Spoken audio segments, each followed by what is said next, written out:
All right. So again, like I said, just to kind of like reintroduce everybody and kind of say this is week 3. It's Wednesday. It is our Push to Diamond group. Tomorrow's rank advancement day. Do we have anybody that's going to be advancing in rank tomorrow? Anybody? Anyone want to post in the comments? Katie, you have somebody? Maybe? Possibly? Definitely? You're rank advancing. Oh, yay! That's exciting. All right, so exciting stuff, guys. I know we had some rubies last week. I know we have some potential diamonds. Did anybody have like feedback from Monday's surge that we did on Emerald? I don't know if you guys got any positive feedback on that. I haven't heard a whole lot. Maybe you saw that I put that little image into the team page about like ringing the bell every time somebody signs a coach. That is something that I'm like encouraging people to do. So even as you guys sign coaches, go in there and do that. Or as your downline signs a coach, go in there and do that too. So share those things, like just pumping up that energy is really important. And then 2, I want to lean into you guys as the leaders of the team to say, like, if you have a good script or you have a good resource or you have a good training that you've created on how to either recruit or advancing in rank or how to get to Emerald, like if you could just add that into the coach page, because I found that even listening to people on Monday night, each one of them had a very different style, and it was awesome. And it really gives, people a full perspective of ways they can build their business outside of, you as their direct sponsor or somebody else as their direct sponsor. So we just are looking for people to have those aha moments, is what we want for, the team as we're moving forward. All right. Yay, Amanda Markham. I'm excited. I'm excited for you. So I hope that all comes together. So guys, here's the scoop, right? Week 3, here we are. We've been grinding on our recruitment, right? For the first 2 weeks of the month. And I know for me, I'm actually having a particularly challenging month, and why I have no idea why it's actually happening for me this way. And it just sort of sparked a few thoughts this morning. So I listened to Holly Hillier last week, right? So she was last Wednesday is when she talked. And actually, when I was driving home from New York City, Megan and Katie and I, we were talking about the way was it Ashley? Who did her sneak peeks, and we were talking about how she does them every single week.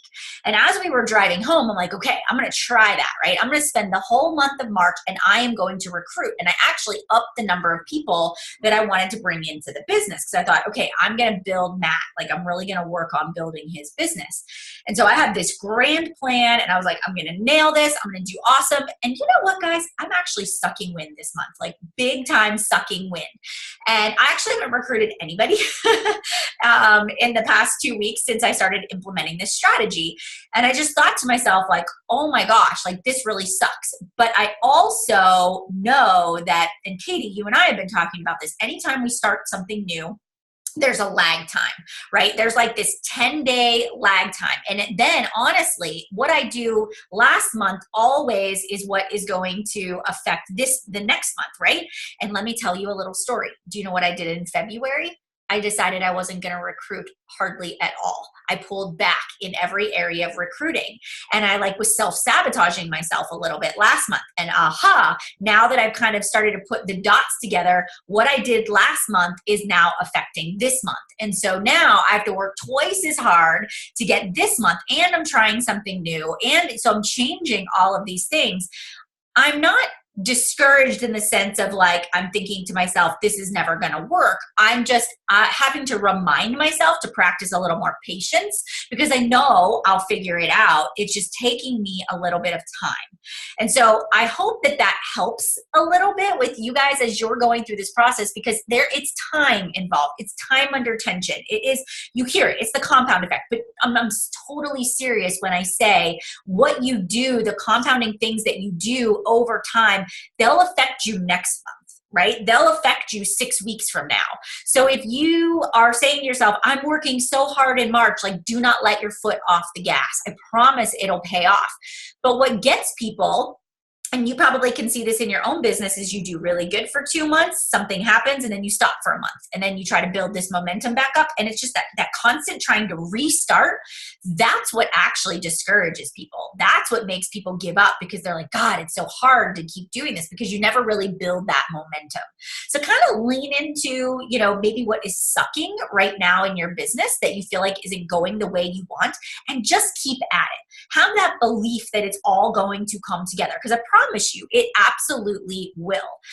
So even if you don't reach your goal by the end of March and you're pushing as hard as you can, I promise you'll get there. And I'm going to tell a little story about that too.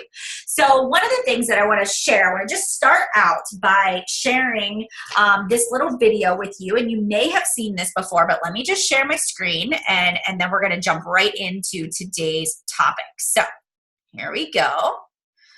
Tell me if you guys have seen this before. And it just kind of slides back. 1, 2, 3, 4. 1, 2, 3, 4, 5, 6. 1, 2, 3, 4, 5, 6, 7, 8. 1, 2, 3, 4. 1, 2, 3, 4, 5, 6. 1, 2, 3, 4, 5, 6, 7, 8. 1, 2, 3, 4. 1, 2, 3, 4, 5, 6. 2, 3, 4, 5, 6, 7, 8. 1,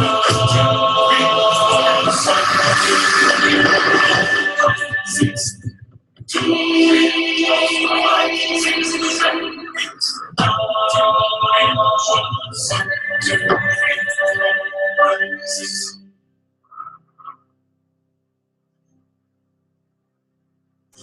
1, 2, 3, 4. 1, 2, 3. All right. So as I watch that, it kind of gives me goosebumps, and it kind of gives me chills, because I think about professional athletes, you think about Olympic athletes, you think about the great speakers of this world, right? And they became great not because they were born with a talent or a skill. That was just the beginning. They are great because they are the sum of all of their trainings. I remember when Michael Phelps was, winning all the Olympic medals, and he would talk about the discipline that it took to become the kind of Olympic athlete that he had become. And it was because he was up before other people. He was training harder than other people. He was showing up when other people were not. He was practicing the same skill over and over again. And as I watch that video and I think about how many swings we take, right, in our business, how many posts we put out there about coaching, and how many posts we put out there about our transformation story, and how every time we click post, we click send on a message, we are practicing, we are showing, we are becoming the sum of all of our efforts. And so those that rise to the top are the people that continue to show up and practice, press send, press post, and they just do it more. And they do it to the point where they refine themselves and elevate to the next level. And as I watch that, I even think about, oh my gosh, all of the, like even my children, right? I am teaching my kids to have that mindset by being disciplined in my own life, in my own business. And, last Monday, Landon gave me like this knockdown, drag out argument about going to basketball practice. He's in this skills class, this 6-week skills class, and he did not want to go. And I couldn't figure out for the life of me why he didn't want to go. He just kept saying, it's stupid, it's dumb, and I don't want to go. And for 2 hours, no joke, 2 hours, Matt and I argued and threw out threats and took away iPods. And like, seriously, sometimes we have really bad parenting moments. But honestly, we just really were struggling. I knew there was something more. And I finally got it out of him that he didn't like the coach, that the coach was yelling at him, that he couldn't understand the drills, that, he didn't know what he was doing. And so it came out that he was like, I just don't want to go, Mom. I'll just play in the game. And I said to him, like, Landon, you can't just show up for the game and coach is going to put you in. I said, you have to show up for the practices too. I go, you got to do the work. He goes, but I'm good, Mom. I go, no, you're not. I go, you're not as good as those kids are a year older than you, and you're getting to play up. You're getting to practice with older kids. You need to go and sharpen your skills. He goes, but I don't know the drills. And the coach keeps yelling at me. I said, Landon, you go, you learn the drills today, you come home and we'll practice them in the driveway, right? And we talked about it, and he goes, well, Mom, have you ever quit anything when you were growing up? And I was like, and I could confidently say, no. My mom always said, if you start something and even if you hate it, you have to finish the season. And same thing with Matt, right? I hated softball, hated it with a passion. I sucked at it. I was bad at it, but my parents wouldn't let me quit. They made me go to every single game, even if I was sitting on the bench or in the outfield, I had to go. And so we were talking through with Landon about you don't just get to play.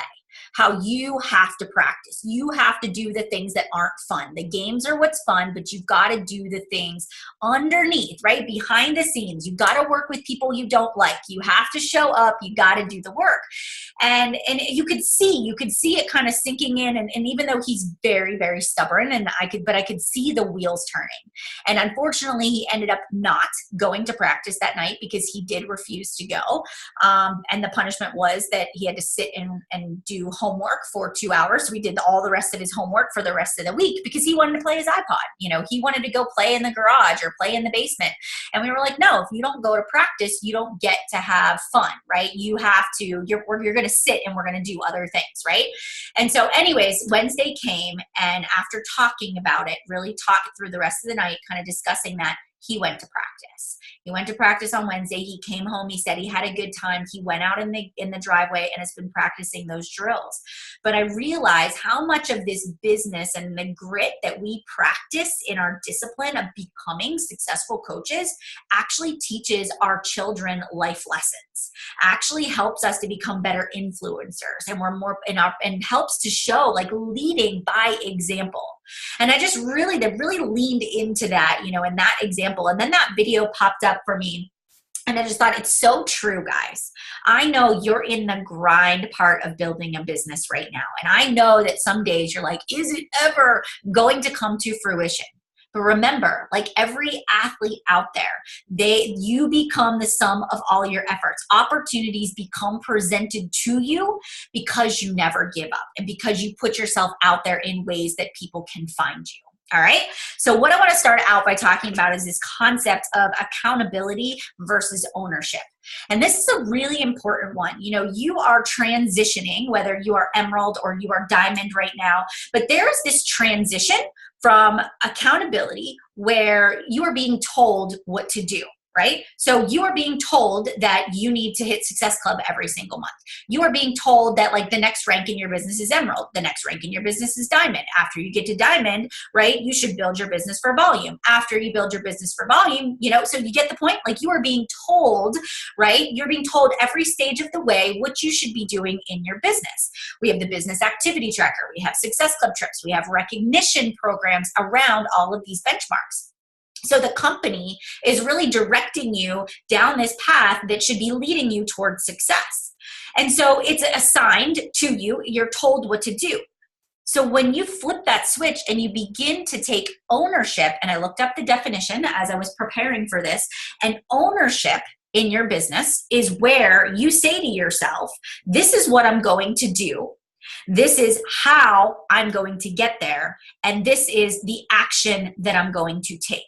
So the difference between accountability and ownership is that no longer is somebody telling you what you should be doing on a daily basis. Becoming a leader means that you say, I'm going to take ownership for my actions. I'm going to go, even if I don't know how to get there, I'm going to use my good friend Google. I'm going to use my good friend YouTube. I'm going to mastermind with some other people that have done what I wanted to do. And I'm going to say, this is why I want to get to the goal that I want to be. This is the meaning that it has.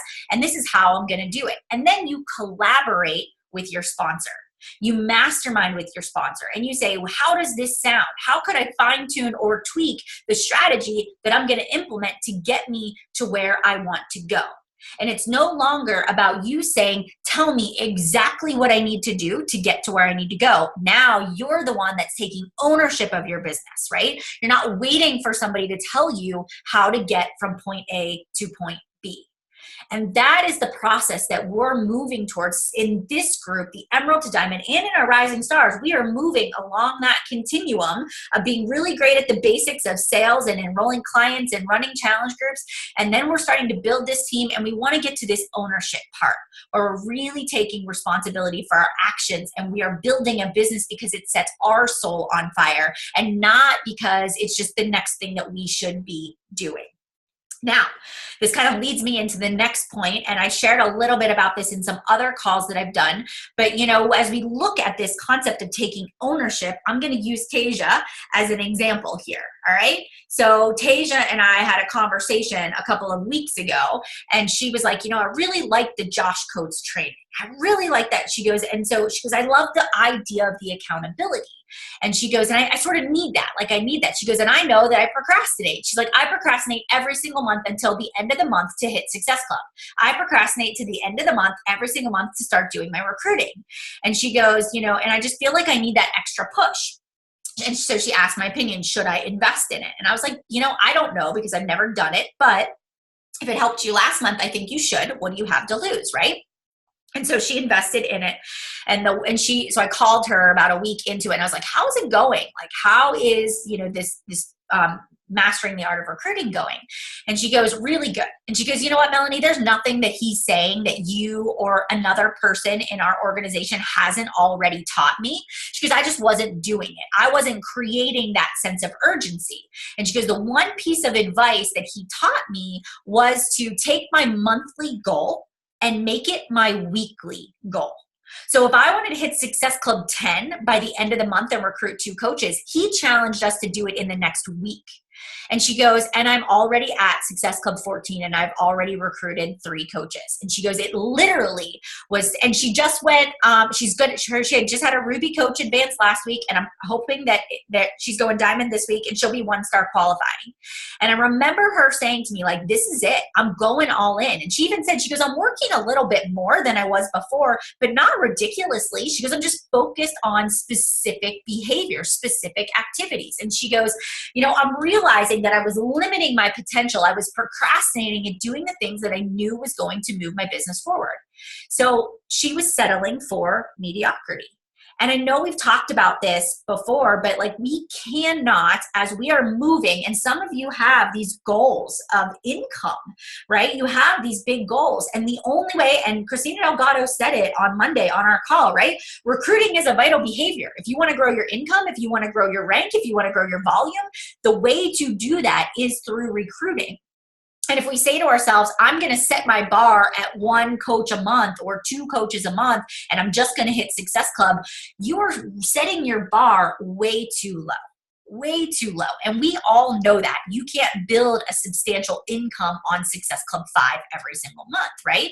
So in your mind, you have to say to yourself, how do I raise my own bar in my business? How do I elevate myself? Can I challenge myself to take the goal I've set for my monthly goal to make it a weekly goal? Now, it doesn't mean that you redo your goals and kind of drop them down a little bit and say, all right, I said Success Club 5 and 2 coaches, but maybe I'll just say, 1 coach, because that sounds a lot easier, right? Don't downplay it. Don't change it, but challenge yourself. And literally all you want to do is sit down and say, okay, if this becomes my weekly goal, what do I need to do? Is it more invites, more follow-ups, more connects, right? Is it specific calls to action in your posts? Is it, is it business opportunity, sneak peeks or Instagram stories? But just direct your intention towards the activity you want to get to.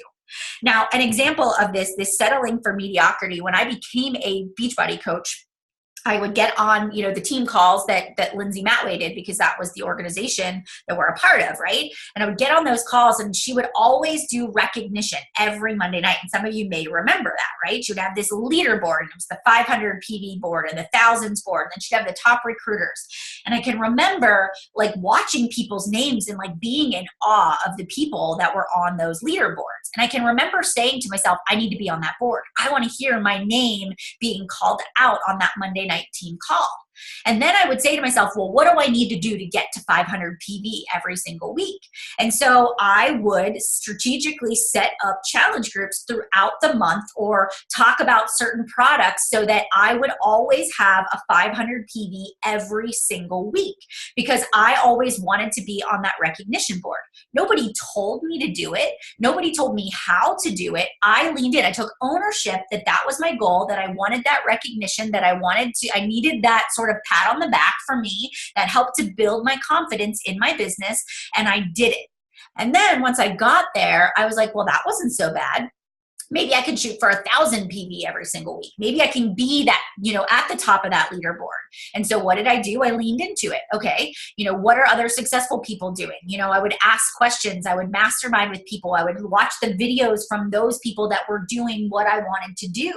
And then I started to tweak my strategy so that I could up the number of invites and follow-ups and groups that I was doing, and handling objections better. And guess what? I started to hit 1,000 PV. And I said to myself, now that I'm at 1,000, I'm not going back. How do I make sure that I maintain that momentum from this point forward? And I was taking ownership at a very early point in my business, not because somebody told me to do it, because I was motivated by my life situation. And I didn't, well, obviously I wanted that pat on the back, but the second part of it is I really wanted out of the financial situation that we were in at that time. And I was seeing that other people were making it happen. And even though I didn't know exactly how it was going to play out or how I was going to get there, I just knew that the people that were hitting those high numbers were starting to achieve some of those goals. And I really leaned into that. And I just took action. I didn't wait. I said, how do I start making that happen now? And then I took it a step further, right? As I learned in my business, I took it to the recruiting level next. I'm like, okay, I see the recruiting numbers that people are bringing in. I see how many coaches that they're signing. And I kept raising my own bar. And again, I took ownership of that, and I made that something that I was personally responsible for. And I looked at other people and I saw what they were doing, and I was like, can I do it better? Can I come up with a better way to, get that message out there? Can I come up with a better way to approach that? And that's just the way my mind works. Can I do it better? Can I share my story better? Okay, the next post that I do, can I inspire more people? Can I get a few more comments, right? Will somebody share this post? And that was the way that just inch by inch, every single day, I would say, how do I just up it a little bit more in the way that I'm approaching others? And not every day is perfect. Some days I really suck. Some days I'm off on my social media, but I really try hard to raise my own bar and be my own competition, right? And so this kind of moving from, this accountability, right? Right now, what are you doing in this Push to Diamond group? You guys are in there. You're tracking your invites. You're tracking your follow-ups. You're tracking how many, people that you're reaching out to. But can you raise your own bar? Where are you sort of riding that line of your comfort zone? Where can you just step it up? And I'm not saying you got to just go wild and crazy and balls to the wall, but where can you just slightly raise the bar this week? And then slightly raise the bar next week until you hit the point where you say, I'm not overwhelmed, but I'm at max capacity. Let me work this. Let me work this until I develop a new consistency and I'm getting more efficient, and then I'll raise my bar again. So that's my challenge for you guys. I don't know how many of you are in for that, but how many of you are willing to start living by that mindset of I'm going to take my monthly goal and I'm going to make it my weekly goal too. All right, the next thing is this. When it comes to, kind of taking this ownership for your behaviors, it's your why. And this is kind of one of those things where, I can talk about your why, and you've heard it 1,000 times at this point. You're like, I get it. You got to have a strong why. But I really don't think a lot of people actually do know their why. I really do think a lot of people kind of float through life. And I think that when we come into the business, our why looks very different than what our business is where we're actually at this specific point in time, right? So if you look at when you came in, was it accountability? Was it transformation? Was it just to get your product paid for? Or was it like financial freedom? But then what happens is that's all fine and dandy right off the bat. But then like the work starts to happen, and then it gets hard, and people give us objections, and people tell us no, and coaches quit, and we drop rank, and we go up in rank, and life sort of like gut checks us every once in a while. And so if we don't have a why that is deeper than that, right? Where that we actually say to ourselves, I see how I'm contributing to society. I see how what I'm doing here actually leaves a legacy and has a bigger impact in some way, shape, or form. It will eventually become just a job that you do. And when we have, a contribution, it really makes us feel like we're making an impact, because we feel like we're not just posting a workout selfie every single day. We're not just posting pictures of our food, but we're like teaching people how to live a different way. And that's how we want to think about it. And I wrote down here, like, our why has to be stronger. Our motivation has stronger motivation than money, right? So a lot of times our initial motivation can be the income, but why? Why is that the motivation? Why is that going to fulfill you? When you reach that income level, will you be fulfilled? How will you be living your life differently? How will you be making an impact? How will you be serving others? It's your contribution and your impact that are really important, that you understand how this platform that you have right now is going to help you be the person you envision your life, the person you envision yourself to be 5 years from now. And so I sort of sat down and I rewrote my why. I'm going to read it to you. And I thought a lot about all the different things that fill my cup. Speaking fills my cup so much. Teaching people how to build a business fills my cup. Teaching people how to live a healthier lifestyle and motivating them fills my cup. My why is to inspire and empower and teach other women to build a life that they are fulfilled and proud of. And the more women that I help, the more successful we all are. And when I think about that, the more women I help, the more successful we all are, drives what I do when I put my feet on the floor every single day. Lately, my struggle has been like, I don't feel like I'm a very good leader. I know that might sound weird, but I've been feeling like I'm not really good at this for whatever reason, right? And I've been really leaning into that. And I'm like, what can I do every single morning? My personal development is like, how do I lead better? How do I ask the right questions? How do I help people troubleshoot? How do I become better at the job that I am here to do right now? And I find myself leaning into that because it's about making everybody else better. And I know that makes the whole organization, the whole company, everybody that we touch better. And so make sure that you have a why that is bigger than a rank, that is bigger than an income, bigger than the volume in your back office, because that is going to actually help you take ownership versus just being accountable. All right. The next thing is this. Are you hustling for joy? Do you remember when Kim said that on the very first call that we did? She talked about like viewing your business as a blessing. And are you showing up with passion every day? And are you giving people the best of you, or what is left of you?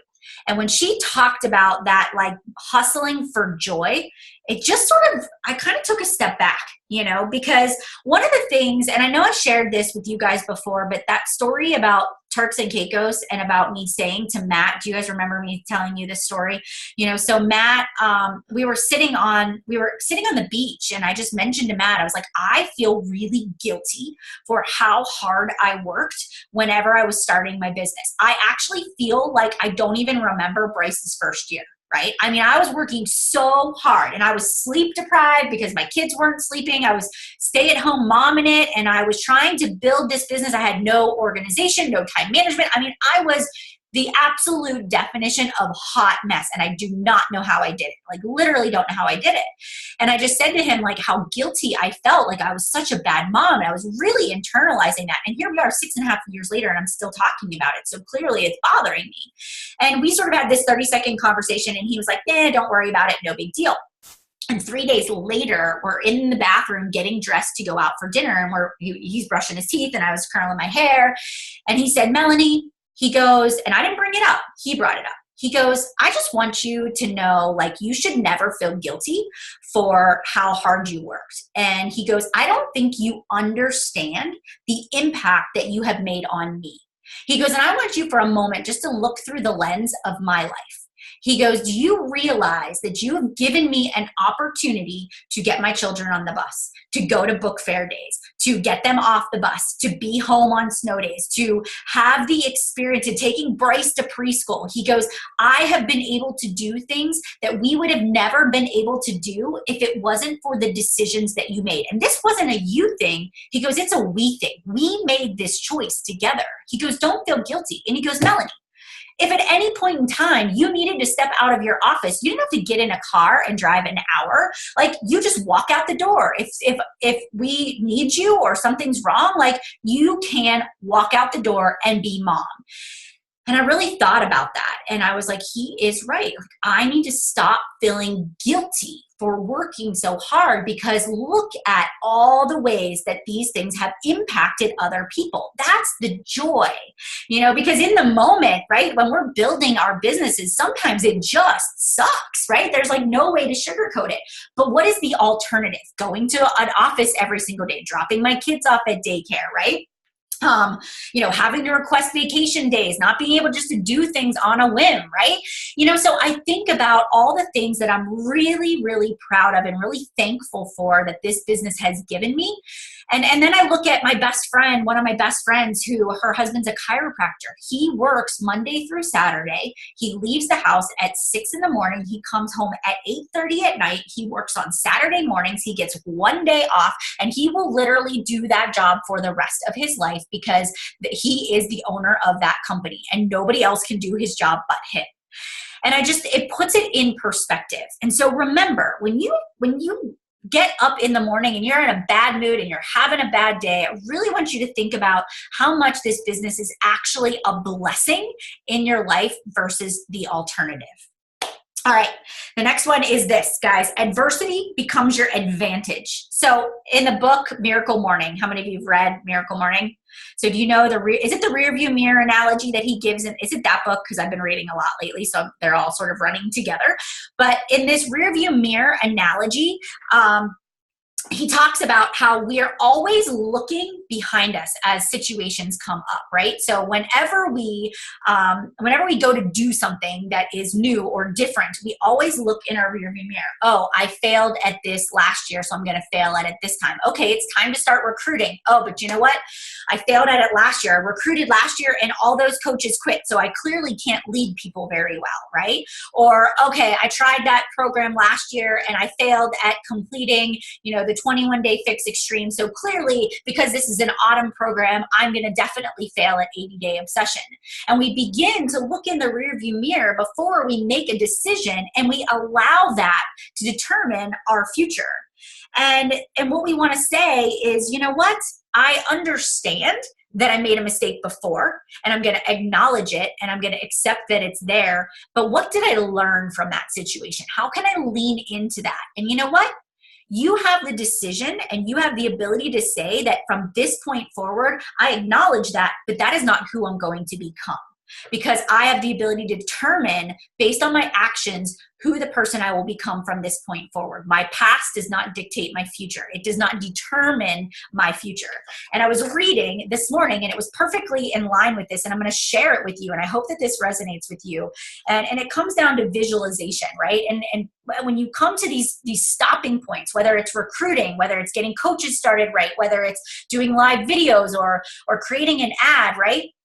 I want you to think about just visualizing the experience that you want somebody on the other end to have, the experience that you want that person that you want to be a part of your tribe to have. And they go on to talk about visualization. It says, it is our light, not our darkness, that most frightens us. It's the things we ask ourselves, who am I to be brilliant, gorgeous, talented, and fabulous? Actually, who are you not to be? You are a child of God. Your playing small does not serve the world. I'm going to say that again. Your playing small does not serve the world. There is nothing more enlightened about shrinking so that other people won't feel insecure around you. We are all meant to shine as children do. We are born to make manifest the glory of God that is within us. It is not just in some of us, it's in everyone. And as we let our own light shine, we unconsciously give other people permission to do the same. As we are liberated from our own fear, our presence automatically liberates others. This is Miracle Morning. If you're looking for it, it's page 69 in the book. It's under the section under visualization. Guys, I hope that resonates with you. I know that you guys may have fears of being successful. You may have fears of failure.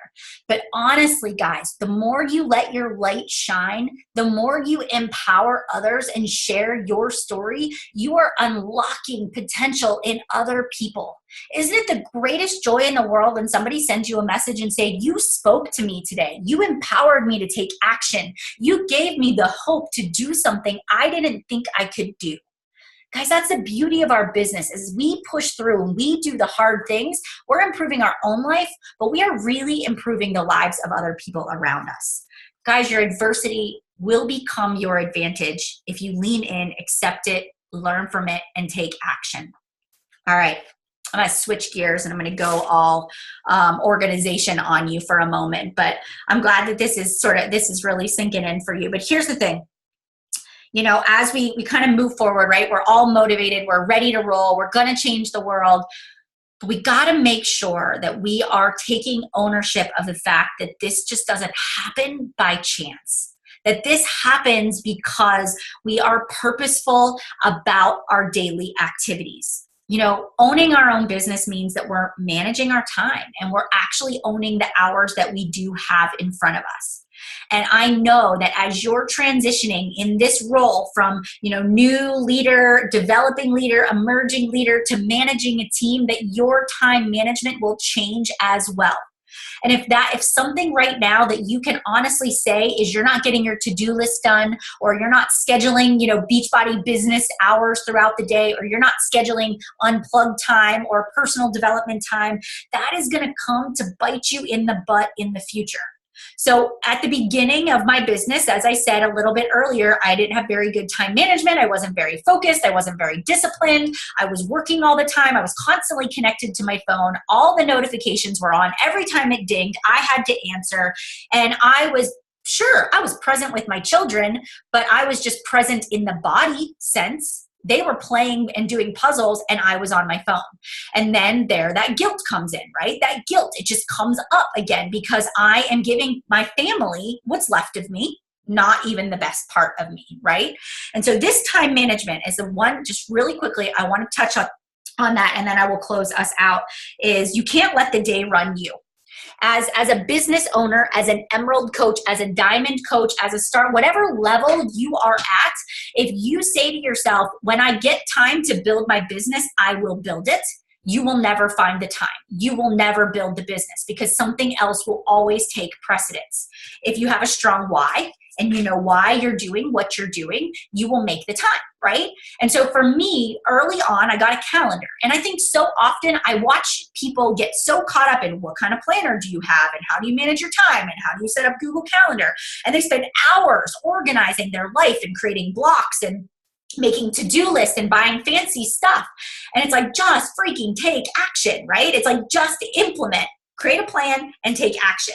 And so very simple strategies for taking action. Number one, I want you to sit down right now, today. I don't want you to wait till Monday. We're not starting this on Monday. We're starting it today. If you don't have a schedule for what you're doing, block out your time. The rest of the day today and the rest of the week, I want you to say, when will I put aside specific time to build my business? All right. So you block it out. It could be an hour on your lunch break today at work. I had somebody that worked full time once say to me that every day she used to go and sit in the break room with all of her coworkers and they would have lunch. When she started building her business, she would shut her door to her office and she would spend an hour working on her Beachbody. Right. And so that was her time. And she was like, I was very disciplined. I did my invites, my follow-ups. I added new contacts. I made a post and then I was done. I ate my lunch, went back to work.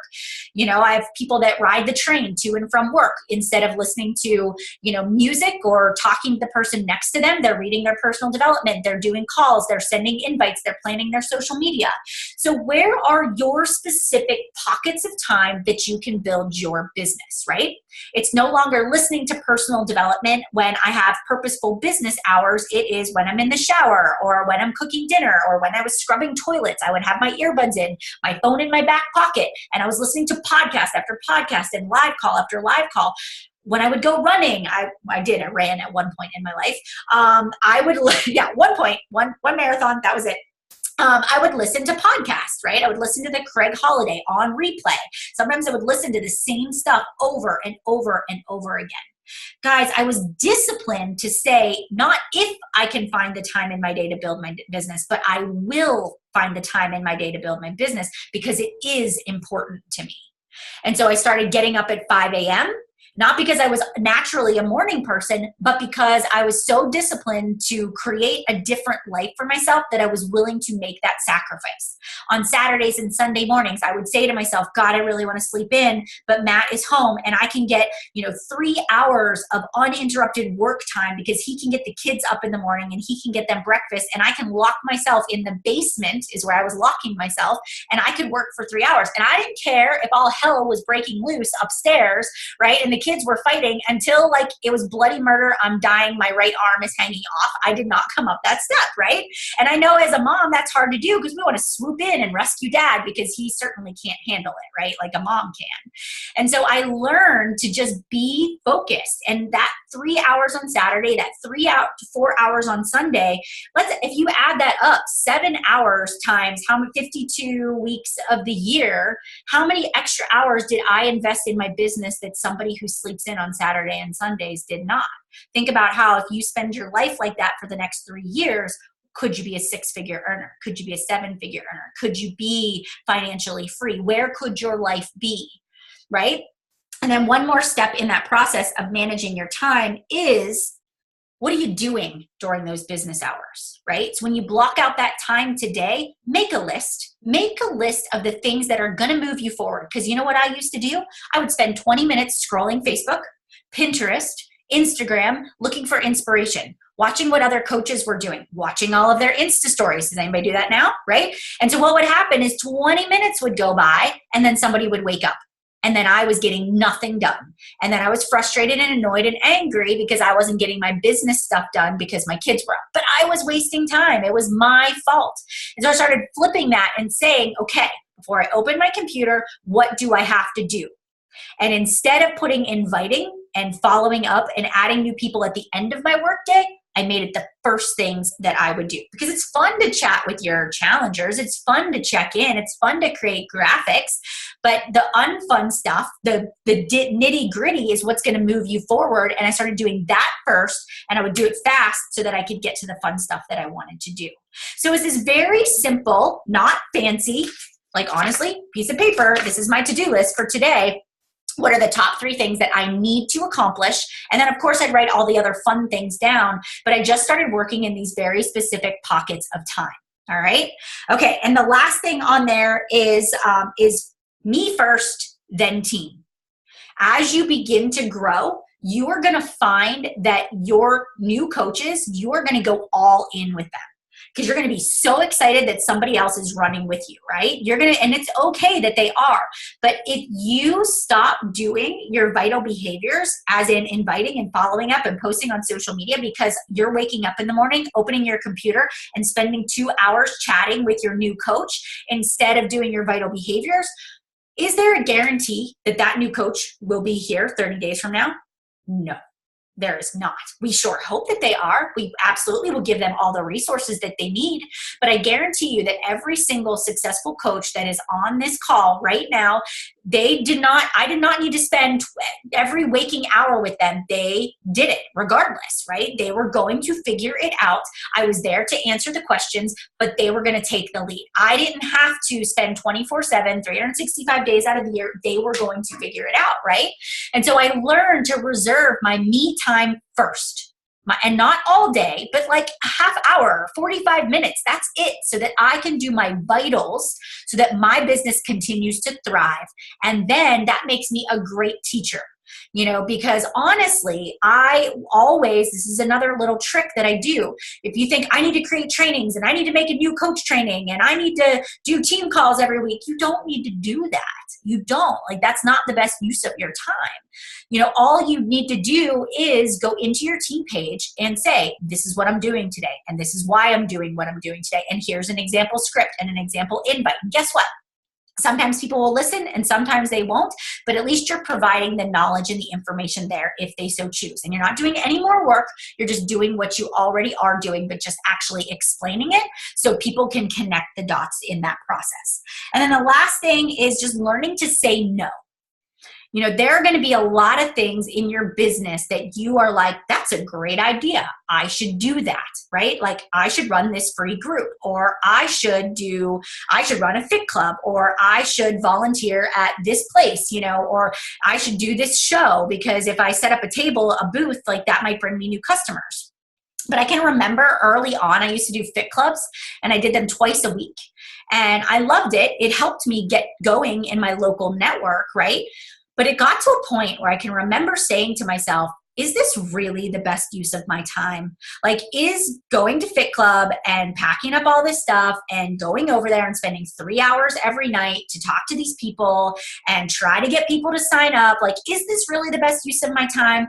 And then I said to myself, could I spend that 3 hours at home, locked in my basement, inviting and following up and posting on social media? Absolutely. I was going to get a better return on my investment faster if I said no to that. Even though I enjoyed it, it was something that I needed to take off my plate. So instead of doing 2 fit clubs, I did 1. And then eventually I cut that back and stopped doing them altogether.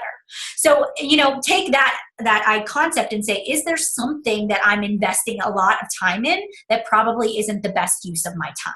All right. Because where you can unlock like even just 30 more minutes in your day for the right activities is really important. So guys, as we kind of wrap this up, here's kind of what I want to share with you and leave you with. So building a business is not easy. It certainly has its ups and downs. It certainly is a challenge, and we have a lot of setbacks. We have a lot of obstacles, and, you know, we are in a business that evolves and changes. And actually, I think if you look at society, if you look at everything from like the real estate market to financial, you know, companies to, I look at Heinz, for example, let's look at Toys R Us, right? If you guys noticed that Toys R Us like just went out of business, and so did Babies R Us, they like closed all of the doors. They went bankrupt. I was like sad, genuinely sad that they went out of business, because those are memories of like going to Toys R Us with my grandma and picking out a toy. And that's where I registered for all of my baby stuff. But what happened is Amazon, I'm sure this had something to do with it, right? Now we can swipe a button and we can buy it off of Amazon, and it shows up Amazon Prime on our door the next day, right? You're going to start seeing that happen with grocery stores and Amazon Fresh. Why? Because they're innovating. They're changing. The way we did things 10 years ago is not the way we do things now. And it's the same thing with us and how we are doing business, right? You are going to find that it will always be innovating. It will always be changing. We will always be having to take ownership of where our business is at. And we always have to be looking 2 to 3 steps ahead to say, what changes do I anticipate?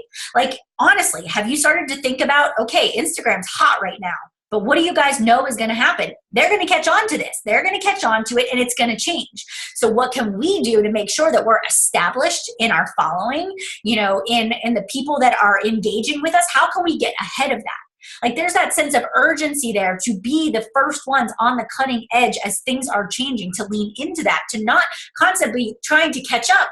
Because if we're constantly trying to catch up, we're going to be the ones that are bankrupt, right? And I'm using it as an analogy. Like, we're going to be the ones that are left in the dust. And so no matter what, I don't want you to look at your Beachbody business or changing times as a disadvantage. I just want you to say, where do I need to shift my focus? Where do I need to change so that I'm taking ownership and I'm not just taking that accountability stance? I'm not going to wait for somebody to tell me. I'm going to just go out there and do it. And then I'm going to do it, and I'm going to show you what I'm doing, and I'm going to teach it, and I'm going to help others get there too.